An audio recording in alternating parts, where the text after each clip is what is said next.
एक गांव में एक रहस्यमयी ट्यूबवेल था। उस ट्यूबवेल के अंदर बहुत से गांव वाले डूब चुके थे। हालांकि उसकी गहराई सिर्फ 4 फीट ही थी, लेकिन जो भी व्यक्ति उसमें उतरता वह अंदर खींचा चला जाता है। राधा का पति शामू भी उस ट्यूबवेल का शिकार बन चुका था। फिर एक दिन, सरपंच जी कुछ कीजिए ना, मैंने रात को अपनी आंखों से देखा था कि एक चुड़ैल इस ट्यूबवेल के अंदर नहा रही थी। मैंने जैसे ही उसके ऊपर डंडे से वार करना चाहा तो वो इस ट्यूबवेल के अंदर चली गई। उन सब गांव वालों के गायब होने की वजह चुड़ैल ही है। बात तो तुम ठीक कहती हो राधा। मेरी आंखों के सामने इस ट्यूबवेल ने 4 लोगों को अपना शिकार बनाया है, लेकिन इसकी गहराई तो सिर्फ 4 फीट ही है। आखिर वह लोग इसमें डूबने के बाद कहां जा रहे हैं? उनकी लाशें क्यों नहीं मिल रही? सरपंच जी, क्यों ना हम इस ट्यूबवेल का सारा पानी निकाल दें, जिससे हमें पता चल जाएगा कि आखिर माजरा क्या है। बात तो तुम ठीक कहते हो। अभी दिन का वक्त है, कोई खतरे की बात भी नहीं होगी। तुम अभी के अभी गांव वालों की मदद से इसका पानी निकाल दो। फिर कुछ गांव वाले मिलकर ट्यूबवेल का सारा पानी बाल्टी से बाहर निकालने लगते हैं और कुछ ही देर में ट्यूबवेल का सारा पानी निकल जाता है। लेकिन ये क्या, वहां तो कुछ भी नहीं होता। ट्यूबवेल बिल्कुल खाली होता है। अरे सरपंच जी, ये तो सारी मेहनत बर्बाद हो गई। यहाँ तो कुछ भी नहीं है। मुझे तो लगा था यहाँ जरूर कुछ ना कुछ होगा। अब तो हम कुछ भी नहीं कर सकते। चलो भाइयों, अपने अपने घर चलो। रुकिए सरपंच जी, आपके सामने इस ट्यूबवेल ने 4 लोगों को अपना शिकार बनाया था। आपने तो अपनी आंखों से देखा था ना। राधा चिल्लाती रही, लेकिन सब गांव वाले वहां से चले जाते हैं। जी, मैं आपको वापस लेकर ही रहूंगी, चाहे मुझे कुछ भी क्यों ना करना पड़े। फिर रात होने पर राधा उस ट्यूबवेल के पास जाती है और उसका पानी चालू कर देती है। कुछ ही देर में ट्यूबवेल में पानी भर जाता है। फिर वह एक पेड़ के पीछे जाकर छुप जाती है और इंतजार करने लगती है।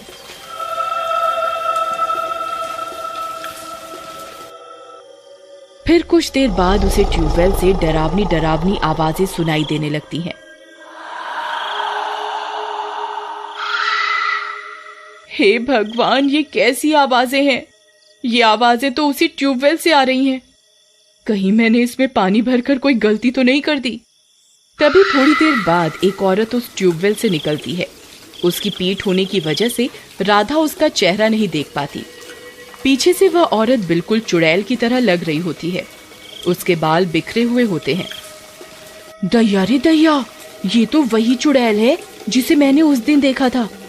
यही है जो गांव के लोगों को इस ट्यूबवेल के अंदर खींच लेती है। अब मैं क्या करूं? मुझे अभी इसके बारे में गांव वालों को बताना होगा। फिर वह भागती हुई सरपंच के पास जाती है और उसे पूरी बात बताती है। फिर सरपंच कुछ गांव वालों को अपने साथ लेकर वहां पहुंच जाता है। वह चुड़ैल अभी भी वहीं उस ट्यूबवेल में बैठी हुई होती है। सब गांव वालों की आंखें उसे देखकर फटी की फटी रह जाती हैं। हे भगवान, ये तो कोई चुड़ैल लग रही है सरपंच जी। हम इंसान इसका मुकाबला कैसे करेंगे? भाई, हमें कुछ ना कुछ तो करना ही होगा। एक काम करो, एक रस्सी लाओ और इसके ऊपर डाल दो। फिर एक गांव वाला कुछ रस्सियों का इंतजाम करता है। तभी उस चुड़ैल को गांव वालों की आहट सुनाई दे जाती है। वो अपनी गर्दन को पीछे घुमाती है। उसकी शक्ल बहुत डरावनी होती है। सब गांव वाले उसे देखकर थर-थर कांपने लगते हैं। अरे मर गए रे, ये तो बहुत खूंखार लग रही है सरपंच जी। ये तो हमें जिंदा ही चबा जाएगी। अब क्या करें?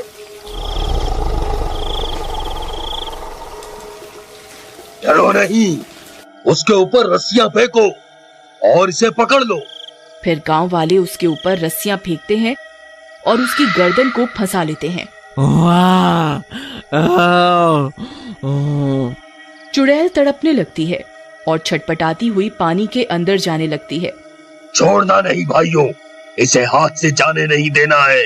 पकड़े रहो। फिर वो चुड़ैल पानी के अंदर घुस जाती है।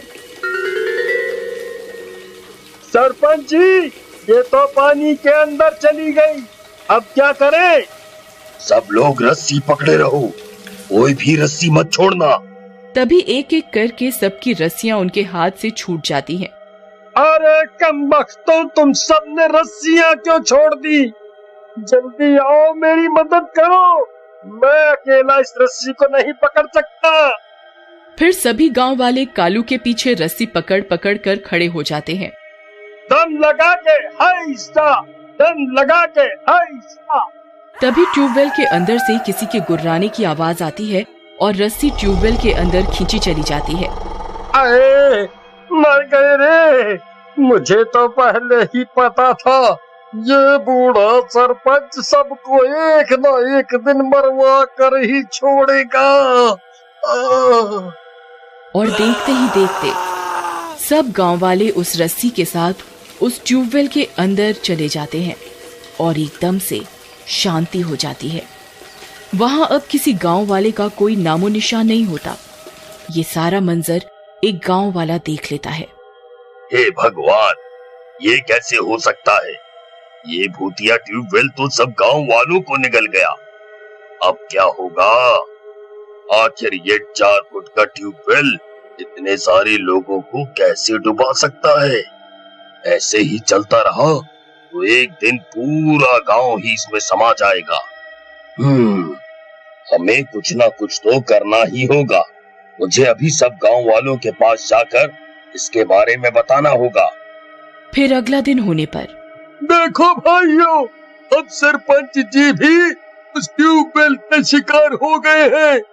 अब हमें ही कोई तरकीब लड़ानी होगी जिससे उस चुड़ैल को उस ट्यूबवेल से बाहर निकाला जा सके। किसी के पास कोई रास्ता है तो बताओ। भाई, मेरे पास एक तरकीब है, रात होने दो, फिर उस चुड़ैल को मजा चखा कर रहूंगा। फिर रात होने पर सब गांव वाले पेड़ों के पीछे छिप जाते हैं। तभी डरावनी डरावनी आवाजें आने लगती हैं। फिर थोड़ी देर के बाद वो चुड़ैल फिर से ट्यूबवेल से बाहर आती है।